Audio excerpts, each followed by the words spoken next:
comment vous vous sentez ce matin, physiquement? Comment vous vous sentez? Est-ce que vous allez plutôt bien? Ou est-ce que récemment, un médecin vous a trouvé un petit truc, quelque chose qui n'allait pas, ou il y a une douleur qui s'est réveillée à un endroit où vous ne pensiez même pas que ce serait possible, un muscle ou j'en sais rien, un os. Hein. Quand on est jeune, c'est incroyable comment on se sent plein de force. Hein. On a de l'énergie à en revendre. Hein. Et même si on se blesse, c'est réparé le lendemain après une nuit de sommeil. Hein. Tout va bien. Il faut vraiment que ce soit très grave pour qu'on soit immobilisé. Et c'est normal, le corps s'auto-répare. C'est fantastique. Hein. Et quand on est jeune, il faut en profiter. Hein. En profiter au maximum. Mais l'homme a péché, et depuis la création, elle est sous la malédiction, et notre corps, aussi, il est sous la malédiction. Ce qui veut dire que la puissance de la vie ne va pas durer, et petit à petit, ça va commencer à s'essouffler, et le corps va se ralentir, il va se fatiguer, il va perdre de sa souplesse, de sa motricité, de sa force. On voudrait que ça dure toujours. Mais non, Dieu nous rappelle qu'on est des étrangers, on est des voyageurs sur la terre. Hein, et il y a un monde meilleur, et on doit attendre ce monde meilleur qui nous a promis pour ceux qui croient en lui. On vient de chanter, il est sorti du tombeau, il est ressuscité. Et par sa résurrection, Jésus nous promet qu'en lui, nous ressusciterons aussi. Nous revêtirons un corps transformé, un corps glorifié. Notre corps ressuscitera. Maintenant, il n'y a pas que les croyants qui ressusciteront, tous les hommes de tous les temps vont ressusciter aussi. C'est ce que nous dit la parole. J'aimerais qu'on prenne un premier verset, c'est dans Daniel 12. Pardon. Et on va lire verset 2. Il dit, plusieurs de ceux qui dorment dans la poussière de la terre se réveilleront, les uns pour la vie éternelle, les autres pour l'opprobre, pour la honte éternelle. Dans la Bible, il est souvent parlé de dormir, quand en fait il veut illustrer la mort, et du réveil, quand il veut parler de la résurrection.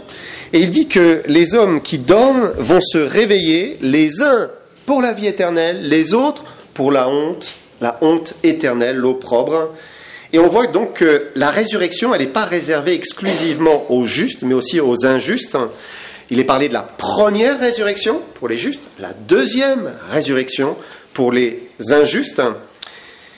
Et certains auront part à la première, d'autres auront part à la seconde. Pour nous, on sait, on aura part puisqu'on a cru. Et si on a cru, on aura part à la première résurrection. Et la résurrection, c'est le témoignage physique d'une transformation qui s'opère dans tout l'être, dans tout notre être. C'est le passage de la mort à la vie. C'est le recouvrement de la vie, mais pas seulement la vie telle qu'elle était avant de mourir, mais une vie nouvelle, une vie différente, une vie éternelle. Alors, la belle illustration que Dieu nous a donnée dans la nature, bien sûr, c'est cette image de la chenille, de la chrysalide, et puis qui devient un papillon, et c'est sûr que on est plutôt à se traîner sur la terre comme des chenilles, mais on passe par un état de chrysalide, on est transformé, et on devient un papillon qui s'envole vers le ciel.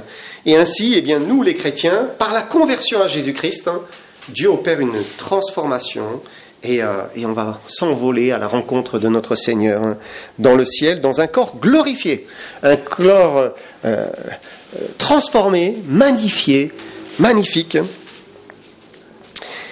Mais de même qu'il y a des papillons du jour, des papillons de lumière avec des belles couleurs, de même il y a aussi des papillons nocturnes, qui eux sont nettement moins beaux.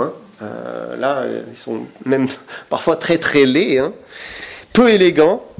Et si on a une image du papillon, de celui qui a cru en Dieu, qui est transformé, glorieux, on a une image aussi, malheureusement, des incrédules, qui sont transformés aussi, mais qui ne sont pas transformés pour un avenir glorieux, parce qu'ils n'ont pas accepté, n'ont pas choisi de croire en Jésus-Christ. Alors, Dieu nous parle de la honte éternelle, de l'opprobre, des ténèbres à tout jamais. Mais on va tous ressusciter. Alors ce matin, j'aimerais décrire ce que sera la première résurrection, c'est-à-dire la résurrection des justes, des croyants en Jésus-Christ. Et il veut que nous sachions ce qui nous attend si nous l'avons reçu comme sauveur personnel. Et on va prendre 1 Corinthiens 15 et on va lire ensemble versets 35 à 50. 1 Corinthiens 15 et on va lire versets 35 à 50. Mais quelqu'un dira, comment les morts ressuscitent-ils? Et avec quel corps viennent-ils? Insensé, ce que tu sèmes ne reprend point vie, s'il ne meurt. Et ce que tu sèmes, ce n'est pas le corps qui naîtra, c'est un simple grain, de blé peut-être, ou d'une autre semence. Puis Dieu lui donne un corps comme il lui plaît, et à chaque semence, il donne un corps qui lui est propre. Toute chair n'est pas la même chair. Mais autre est la chair des hommes, autre celle des quadrupèdes, autre celle des oiseaux, autre celle des poissons. Il y a aussi des corps célestes et des corps terrestres. Mais autre est l'éclat des corps célestes, autre celui des corps terrestres. Autre est l'éclat du soleil, autre l'éclat de la lune, et autre l'éclat des étoiles. Même une étoile diffère en éclat d'une autre étoile. Ainsi en est-il de la résurrection des morts. Le corps est semé corruptible, il ressuscite incorruptible. Il est semé méprisable, il ressuscite glorieux. Il est semé infirme, il ressuscite plein de force. Il est semé corps naturel, il ressuscite corps spirituel. S'il y a un corps naturel, il y a aussi un corps spirituel. C'est pourquoi il est écrit, le premier homme, Adam, devint une âme vivante. Le dernier Adam est devenu un esprit vivifiant. Mais ce qui est spirituel n'est pas le premier. C'est ce qui est naturel. Ce qui est spirituel vient ensuite. Le premier homme tiré de la terre est terrestre. Le second homme est du ciel. Tel est le terrestre, tels sont aussi les terrestres. Tel est le céleste, tels sont aussi les célestes. Et de même que nous avons porté l'image du terrestre, nous porterons aussi l'image du céleste. Ce que je dis, frères, c'est que la chair et le sang ne peuvent hériter le royaume de Dieu et que la corruption n'hérite pas l'incorruptibilité. Alors l'apôtre Paul nous décrit ici, dans ses propres mots, ce que sera le corps ressuscité, et il souligne les caractéristiques qui feront que notre corps sera complètement différent, et c'est ce qu'on va voir ensemble. Quelles vont être les caractéristiques de notre corps glorifié? On va reprendre simplement versets 36 à 38. Paul dit, « Insensé, ce que tu sèmes ne reprend point vie s'il ne meurt. Et ce que tu sèmes, ce n'est pas le corps qui naîtra, c'est un simple grain de blé peut-être ou d'une autre semence. Puis Dieu lui donne un corps comme il lui plaît, et à chaque semence, il donne un corps qui lui est propre. » Et le premier attribut que j'aimerais souligner ici de notre corps ressuscité, ça va être la splendeur et l'éclat. Splendeur et éclat. Alors rien ne paraît aujourd'hui, c'est vrai quand on se regarde les uns les autres, on ne paye pas de mine, on est plutôt comme le reste des hommes, on est banal, on est sans éclat, on est comme une graine. Qu'est-ce que c'est une graine? C'est un petit corps qui ne laisse rien paraître. Petit corps qui est marron ou qui est noir, une boule ou bien un ovale. Mais une fois qu'on le met en terre, qui s'éclate, qui se décharne et qui commence à pousser, mais alors là, ça devient magnifique. C'est incroyable ce qui peut sortir d'une toute petite graine. Quand on pense à un arbre majestueux, un cèdre là, et c'était une toute petite graine à l'origine. Et puis c'est parfois des plantes qui sont magnifiques, des fleurs, des couleurs qui sont chatoyantes, des légumes ou des arbres très hauts dans le ciel. Quel point commun, quelle ressemblance entre la graine et ce qui va en sortir? Il n'y a pas de point commun. Et il en est de même pour un chrétien qui a cru en Jésus-Christ. Il va mourir comme un grain de blé, mais ça va être pour ressusciter dans quelque chose qui sera magnifique, absolument magnifique. Un corps rempli d'éclat et de splendeur. Versets 40 à 41, nous lisons, « Il y a aussi des corps célestes et des corps terrestres, mais autre est l'éclat des corps célestes, autre celui des corps terrestres. Autre est l'éclat du soleil, autre l'éclat de la lune, et autre l'éclat des étoiles. Même une étoile diffère en éclat d'une autre étoile. Et tout comme les étoiles dans le ciel brillent avec éclat, eh bien nous, on va briller. Chacun pour notre part, on va briller. Hein. Notre corps ressuscité ne va pas être terne, fade, blafard. Hein.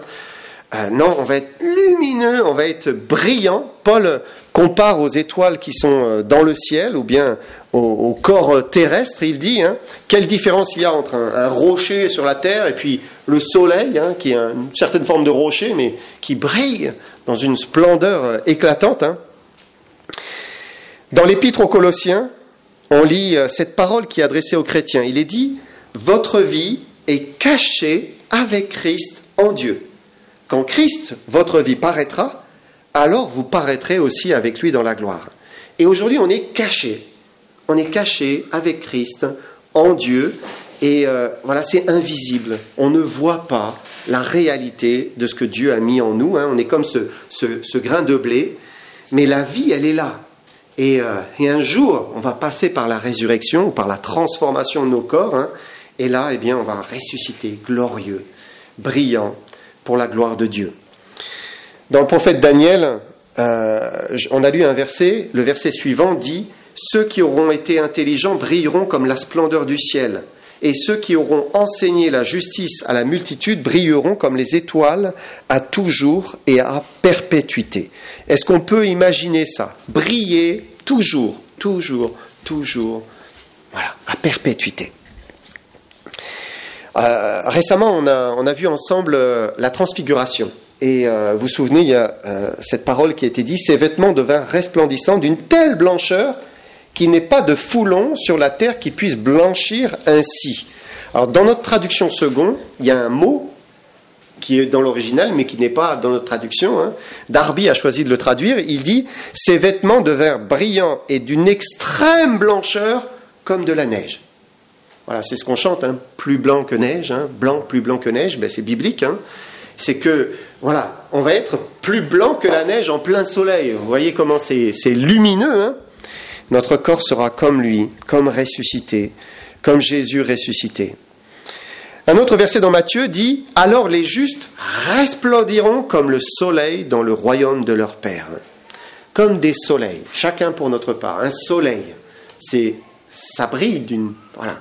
Aujourd'hui, là, on se voit, on a la lumière, on se voit plutôt bien, hein, on peut arriver à lire et tout ça. Mais qu'est-ce que ça a à voir avec le soleil, hein, si je fais ça, et là, on se dit, mais en fait, on était dans le noir, quoi. On était dans le noir.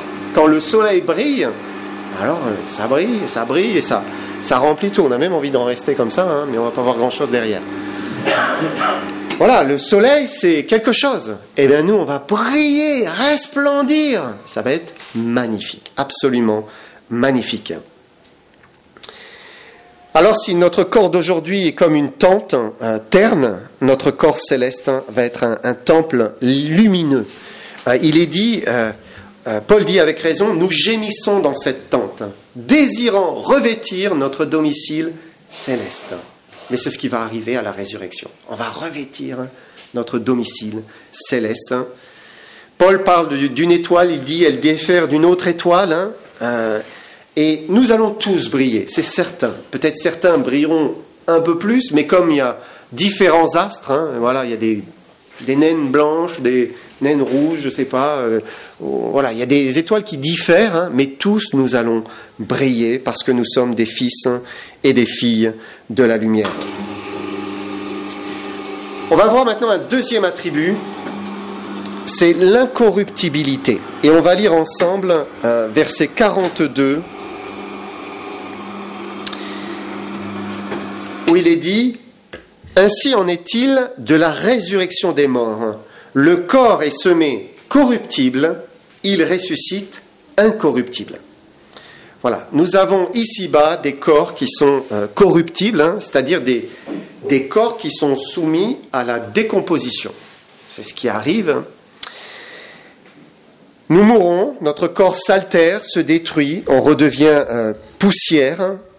Les premiers traits de la corruptibilité, c'est la vieillesse. On commence à être ridé, ça commence à se voir, où on perd ses cheveux, hein. Et la vie commence à nous échapper, hein. Elle s'en va, hein. Et puis jusqu'au jour de la mort, où l'âme se sépare du corps, et là le corps commence sa lente décomposition, c'est la corruption. Mais il est dit que les corps des saints ressusciteront, ils seront incorruptibles. Plus de vieillissement, plus de mort, plus de corruption. C'est terminé. On lit en 1 Corinthiens 15, 51 à 53, un petit peu plus loin. Voici, je vous dis un mystère. Nous ne mourrons pas tous, mais tous nous serons changés en un instant, en un clin d'œil, à la dernière trompette. La trompette sonnera et les morts ressusciteront incorruptibles et nous serons changés. Car il faut que ce corps corruptible revête l'incorruptibilité et que ce corps mortel revête l'immortalité. Et les morts en Christ vont ressusciter avec un corps incorruptible, hein, et les chrétiens qui sont vivants, si nous sommes encore vivants, eh bien il est dit nous allons revêtir l'immortalité, l'incorruptibilité bien sûr, hein, mais nous allons revêtir l'immortalité. Et il y a une différence, hein, parce qu'il y a ceux qui sont déjà passés par la mort, qui ont connu la corruption, et qui vont revêtir l'incorruptibilité. Et puis il y a ceux qui sont encore vivants, qui eux vont être transformés directement et être immortels.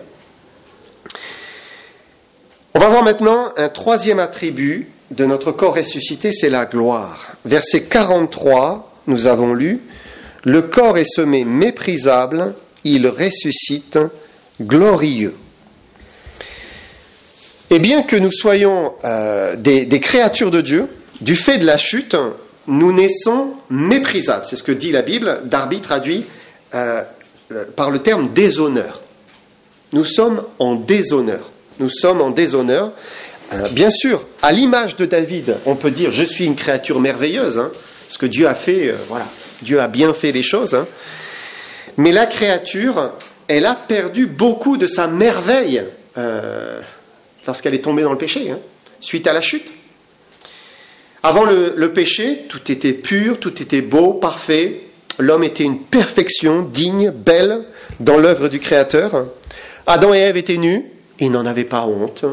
Tout était magnifique, tout était parfait. Mais ensuite, ils sont tombés.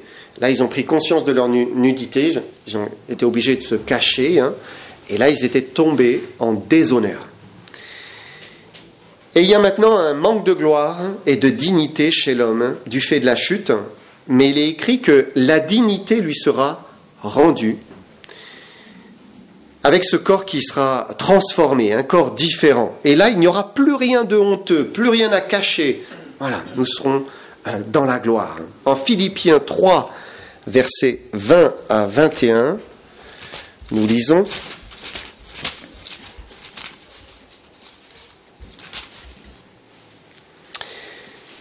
Mais nous sommes citoyens des cieux, d'où nous attendons aussi, comme sauveur, le Seigneur Jésus-Christ, qui transformera le corps de notre humiliation en le rendant semblable au corps de sa gloire, par le pouvoir qu'il a de s'assujettir toutes choses.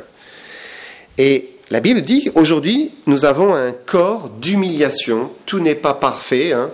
Il y a cette enveloppe charnelle qui nous pèse parfois. Parfois on a honte, hein, honte de soi-même. Mais le corps de notre humiliation sera transformé. Dieu va le rendre semblable au corps de la gloire, hein, corps de gloire de Jésus-Christ ressuscité. Parfois on se demande comment nos corps vont ressusciter. Est-ce qu'on va ressusciter dans la force de l'âge, hein, vous savez, 25 ans ou 30 ans, beau, jeune... Souvent on l'entend, hein, on aimerait bien, hein, on aimerait bien. Eh oui, tant qu'à faire, puisque c'est pour l'éternité, autant que ce soit parfait. Hein. Mais la gloire de notre corps à venir, elle résidera certainement pas dans la jeunesse, en fait, hein, mais ça va être dans la présence de Dieu en nous, qui nous transforme. Hein, et qu'importe, j'ai envie de dire, hein, parce que c'est pas sur ça qu'on sera focalisé. Hein. On ne sait pas quel âge aura notre corps, mais ce qu'on sait, c'est qu'on sera glorieux. Et que, eh bien, il n'y aura plus rien de honteux en nous. Donc, on ne sera pas là, oh mince, j'aurais préféré que... Non, on sera glorieux. Voilà, c'est tout. Et on sera heureux dans l'amour de notre Seigneur. Et on ne voudra rien changer. Absolument rien. Quatrième attribut de notre corps ressuscité, c'est la force. Verset 43, la deuxième partie dit « Le corps est semé infirme, il ressuscite plein de force. » Et c'est vrai, on est infirme, hein, ou faible. Il y a d'autres traductions qui traduisent faible. Un peu de fatigue, un courant d'air, et hop, ça y est, on commence à éternuer, et on n'est pas bien, on a de la fièvre, trop d'humidité, et puis voilà, on commence à avoir les douleurs qui se réveillent, pour les plus âgés, hein, bien sûr. Et si on fait le tour de la salle, je suis sûr qu'on peut tous, chacun peut dire, ah ben moi j'ai ça qui va pas, j'ai ça. Même les jeunes, ils peuvent avoir un petit truc qui va pas. Parce que, eh bien, il y a l'hérédité, hein, et on hérite des faiblesses de nos grands-parents. Au départ, Adam et Ève étaient parfaits, mais après il y a eu une dégénérescence, petit à petit, et les imperfections ont commencé, eh bien, à se multiplier, à se croiser, à se propager. Et aujourd'hui, on hérite aussi de cette faiblesse. Notre corps est ainsi semé infirme. Et on est prisonnier de ce corps. On veut sauter dans les airs. Hop, il y a la pesanteur qui nous rappelle bien vite notre nature. On veut courir alors qu'on n'est pas habitué. Et vite, commence à s'essouffler. Là, c'est difficile. Même quelqu'un qui est plein de force. On voit des gens, ils ont 25 ans, ils sont énormes, ils se collent le pied contre le coin d'une table, et il hurle. Là, d'un seul coup, il est tout faible, là, lui qui est très fort. Et on est faible. Mais le corps du juste, il ressuscite plein de force. Littéralement, c'est le mot dynamis. C'est dynamite. Il ressuscite comme de la dynamite. C'est la puissance. C'est ce qui va nous caractériser. Nous serons puissants. Plus de souffrance physique, plus rien. Plus de mal au dos. Plus de ceinture. Non, terminé. Tout ça, c'est libéré. Puissance et vitalité. On n'aura plus ces limites naturelles, terrestres d'aujourd'hui, puisque nous serons corps spirituels. On va transcender la matière. On pourra donc manger, comme Jésus, lorsqu'il est ressuscité, a mangé, ce poisson avec un rayon de miel, mais ça sera uniquement pour être ensemble. On mangera avec Jésus, on mangera peut-être les uns avec les autres, mais rien que pour avoir un moment de fraternité, rien que pour être ensemble, c'est ça en fait. Dieu a permis ça, ces moments pour être ensemble. Mais on n'en aura plus besoin. Il est écrit dans l'Apocalypse, ils n'auront plus faim, ils n'auront plus soif. Donc les besoins vitaux, c'est terminé. On pourra marcher si on veut, mais on ne sera plus limité par l'espace.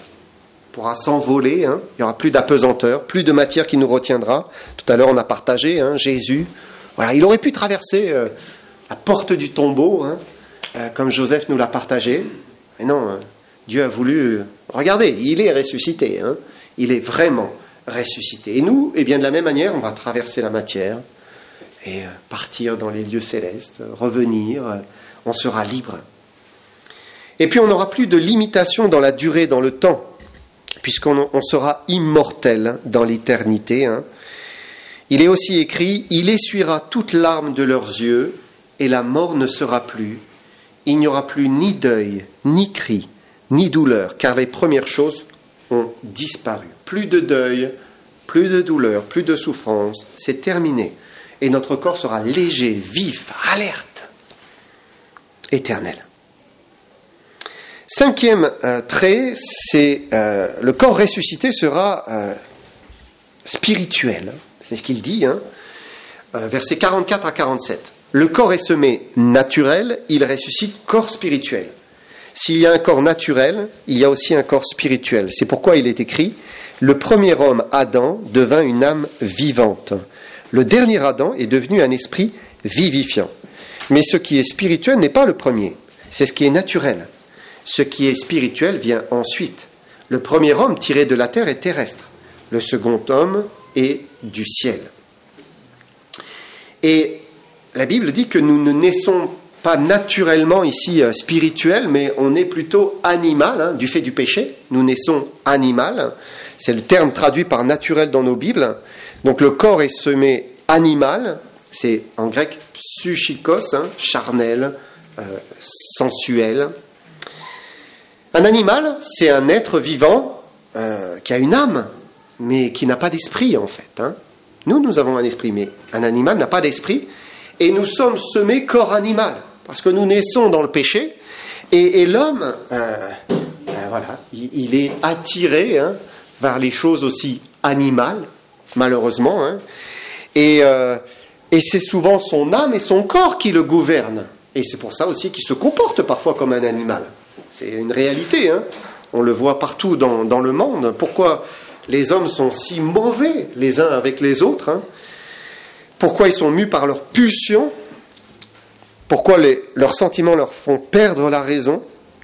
Pourquoi ils sont si attirés, si concentrés sur les choses de la terre, les choses matérielles? C'est parce qu'on est semé corps naturel, animal. À cause du péché, eh bien, nous naissons comme cela, gouvernés, conduits par notre corps et notre âme. Bien qu'on ait un esprit. Et on peut dire que l'homme a perdu en quelque sorte cette spiritualité, bien qu'il y a quand même une quête qui soit en lui. Mais la relation avec Dieu, elle est brisée, elle est rompue. Et donc, il a perdu cette communion spirituelle avec Dieu. Mais il est dit que si le corps est semé naturel, il ressuscite corps spirituel. Notre corps ressuscité sera conduit par l'Esprit. Ça va être l'Esprit tout le temps qui nous conduira en toutes choses. En toutes choses. Lorsque Dieu a créé l'homme, les choses devaient être ainsi. L'esprit de l'homme devait être celui qui dirige. L'esprit devait être en haut et gouverner, conduire. Mais il y a eu la chute et ça a été renversé. Mais la résurrection va nous libérer de cet état de fait. Et on va devenir des corps spirituels. En fait, on y goûte le jour de la conversion. Quand on se convertit, Dieu régénère notre esprit, ressuscite en quelque sorte, et on a de nouveau une communion spirituelle, puisque Dieu nous fait naître de l'esprit. C'est comme rebrancher un appareil. Vous savez, des fois, vous avez des appareils avec une diode, vous débranchez, vous voyez encore la diode allumée. Et c'est comme s'il y a un résidu d'électricité, ça dure une seconde à peine, et hop, ça s'éteint. Eh bien, c'est un peu ça. Les hommes sont des appareils débranchés. Ça brille encore, mais pour combien de temps? Au regard de l'éternité, c'est une seconde. Même si c'est 80 ans pour nous, c'est une seconde. Ça va s'éteindre, à moins que, hop, on se rebranche, et c'est ce que Dieu va faire. Et c'est ce que Dieu fait pour tous ceux qui le croient, qui croient en Jésus-Christ, qui le reçoivent comme son Seigneur, comme son Sauveur. À ce moment-là, eh bien, ils sont reconnectés à Dieu. Ils ont de nouveau une communion avec Dieu. Malheureusement, le chrétien, quand il est né de nouveau, normalement, il est de nouveau en communion, et conduit par l'Esprit. Parfois, c'est comme s'il se redébranche lui-même, je ne sais pas, mais en tout cas, il se coupe de la communion avec Dieu, et puis il peut redevenir comme animal, et s'intéresser de nouveau essentiellement aux choses de la terre, à la nourriture, à toutes ces choses. La Bible appelle cela « marcher par la chair ». Dieu dit « Celui qui sème pour sa chair moissonnera de la chair la corruption ». Et quand on sème pour la chair, c'est une impasse.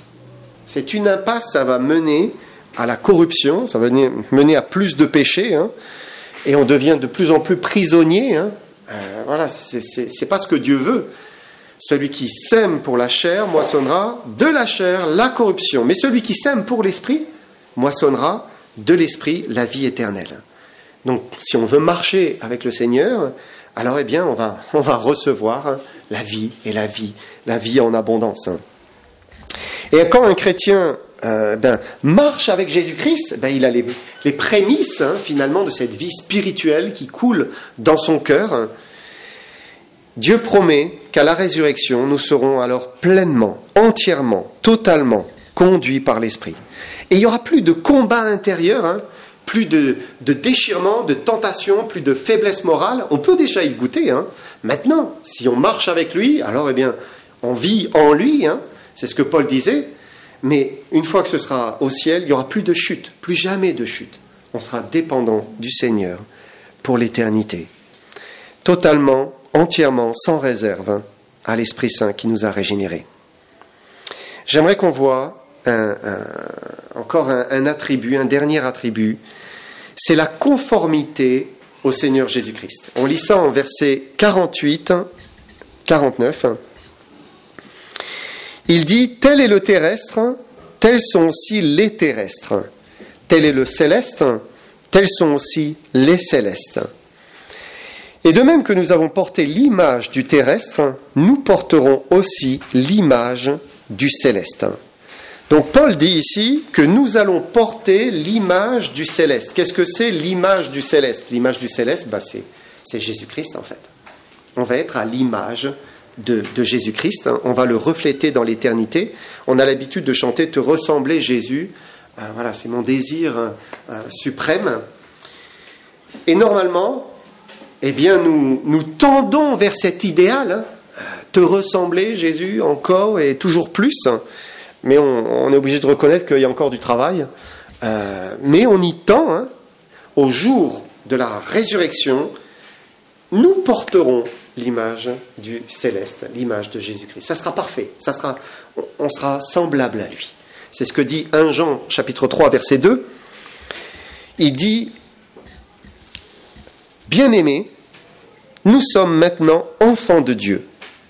Et ce que nous serons n'a pas encore été manifesté, mais nous savons que lorsqu'il paraîtra, nous serons semblables à lui, parce que nous le verrons tel qu'il est. Quiconque a cette espérance en lui se purifie comme lui-même est pur. » Et aujourd'hui, même si on a fait une démarche de repentance, de foi en Jésus-Christ, même si nous sommes enfants de Dieu, ce que nous serons n'a pas encore été manifesté, c'est ce qu'on disait tout à l'heure, c'est caché, mais un jour, eh bien, tout le monde verra l'image parfaite de Jésus-Christ en chacun d'entre nous. Nous serons semblables à lui. Et le retour de Jésus va manifester notre ressemblance à Jésus.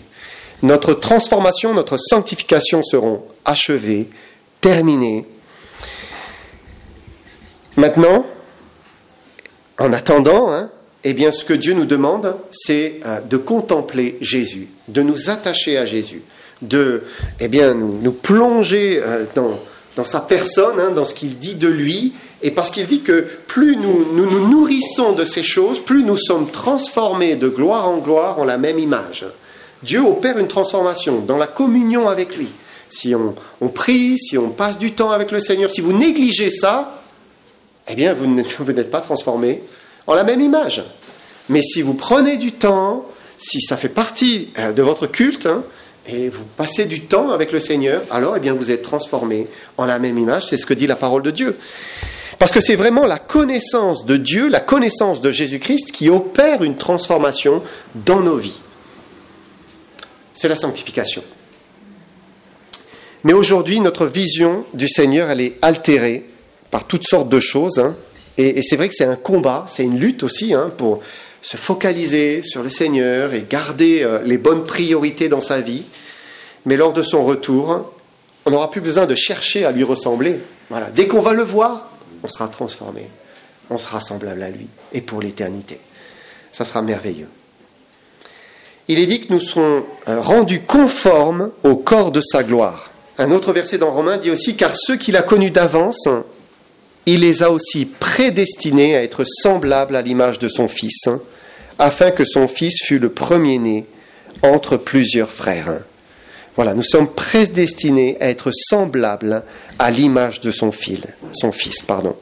Donc ça sera visible, nous serons semblables à Jésus, ça sera manifesté. Voilà, je termine ici. Donc la résurrection, c'est l'espérance chrétienne. C'est notre joie, c'est notre bonheur, c'est notre futur. Et la preuve de la réalité de cette espérance, c'est la résurrection de Jésus. Puisqu'il est ressuscité, eh bien nous ressusciterons aussi avec lui. On sait que si Christ est ressuscité des morts, il est les prémices de ceux qui sont morts, dit Paul. Donc on va vivre cela. On va être transformé. Maintenant, est-ce qu'on est prêt ? Est-ce qu'on est prêt ? Est-ce qu'on est prêt si ça arrive maintenant ? Voilà, maintenant, le Seigneur revient. Quand je travaillais cette semaine sur le local, j'ai écouté beaucoup de musique. Donc, j'écoutais plein de musique. Ça m'a nourri, ça m'a fait du bien. Et il y a une chanson, une musique, qui dit « Je suis prêt à m'envoler ». En fait, c'est en anglais, donc ça fait référence bien sûr à la mort. Et donc la chanteuse dit « I'm ready to fly away ». « I'm ready to fly away ». Ça veut dire « Je suis prêt à m'envoler ». Voilà, je suis prêt. J'étais en haut de l'échelle, là. Je vous dis pas, Oui, Seigneur, je suis prêt. Parce que c'est quand même assez haut, Et je pense que quand on marche avec le Seigneur Jésus-Christ, alors on est prêt et on est désireux de s'envoler. On a envie. Bien sûr, on n'a pas envie de quitter ceux qu'on aime. On n'a pas envie, on a envie de rester pour eux. Voilà, on les aime bien sûr. Mais au plus profond de soi, on est prêt. Parce qu'on va bien, parce qu'on marche avec le Seigneur, on est en communion. Donc on est prêt. I'm ready to fly away. Je suis prêt, Seigneur, à m'envoler, à être avec toi. Est-ce que vous êtes prêts ? Prêts à vivre ça ? Seigneur veut qu'on garde notre communion avec lui, qu'on soit tous les jours prêts. Comme ça, il peut arriver n'importe quand. On peut partir n'importe quand. On sera avec lui dans la joie. Que le Seigneur vous bénisse.